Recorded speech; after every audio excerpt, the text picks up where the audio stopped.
Welcome to our public consultation about respite opportunities for people with complex needs, learning disabilities, and/or autism. We are giving you this information to help you take part in a consultation about respite services in Hartlepool, Stockton-on-Tees, Middlesbrough, and Redcar and Cleveland. This consultation is being led by NHS Hartlepool and Stockton-on-Tees Clinical Commissioning Group and NHS South Tees Clinical Commissioning Group. We talk to members of the public, patients and carers about respite services to help us understand what respite means to them and how things could be improved in a review carried out between December 2016 and February 2017. We held 18 events to talk to people about respite services. 120 people told us what they think, and 86 people filled in a questionnaire. We carried out this review because demand for services is growing, people's needs are becoming more complex, there are some gaps in services, some services are duplicated, choice needs to be improved, access to services needs to improve, it needs to be fair and equitable. We also need to take into account national and local policies. The main respite services in Teesside that are funded by the NHS are called bed-based services. This is because people with learning disabilities and complex needs go into one of two buildings and stay overnight or for a number of nights. Both of these services are run by Tees, Esk and Wear Valley's NHS Foundation Trust. These services are at 2 Bankfields Court in Normanby and Aysgarth in Stockton-on-Tees. 2 Bankfield Court is used by up to 51 people. Aysgarth is used by up to 43 people. The beds cost approximately £1.5 million per year across Teesside. Can we spend this money better to improve respite services? As part of this consultation, one of the options will result in the beds at 2 Bankfield Court and Aysgarth being replaced.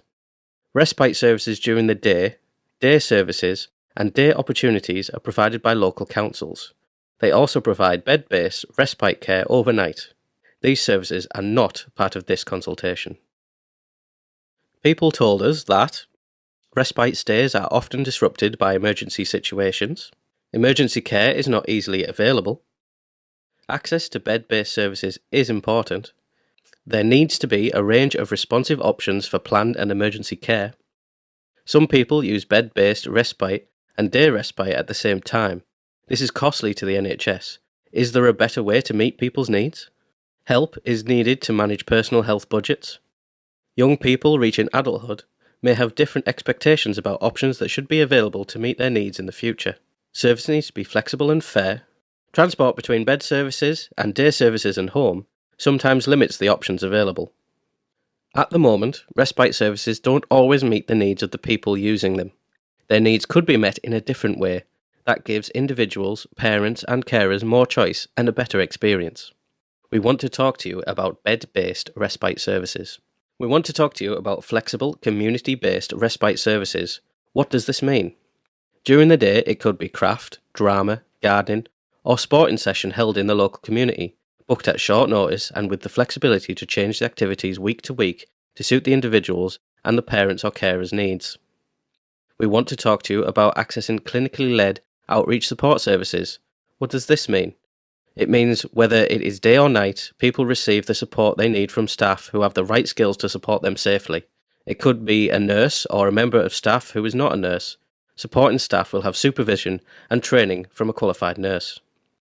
We want to talk to you about changing the assessment and allocations process, making it more needs-led. What does this mean?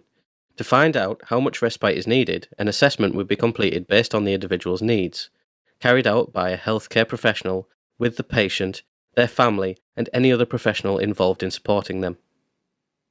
We have listened to what people have told us and developed some ideas about how we can improve services for the future. Following an appraisal process, we are consulting with local people, carers and stakeholders on the following 2 options.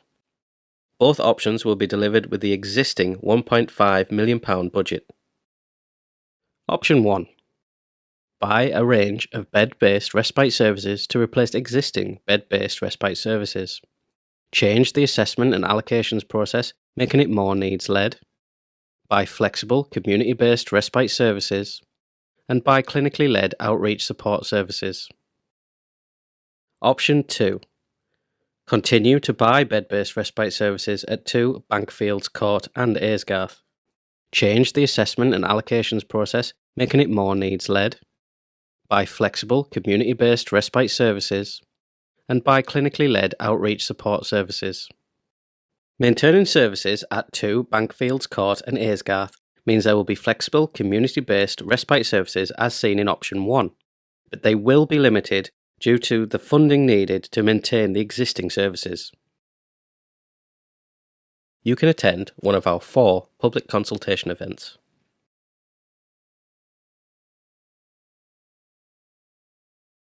Make sure you complete an online survey by visiting one of these websites, or contact us using the following information.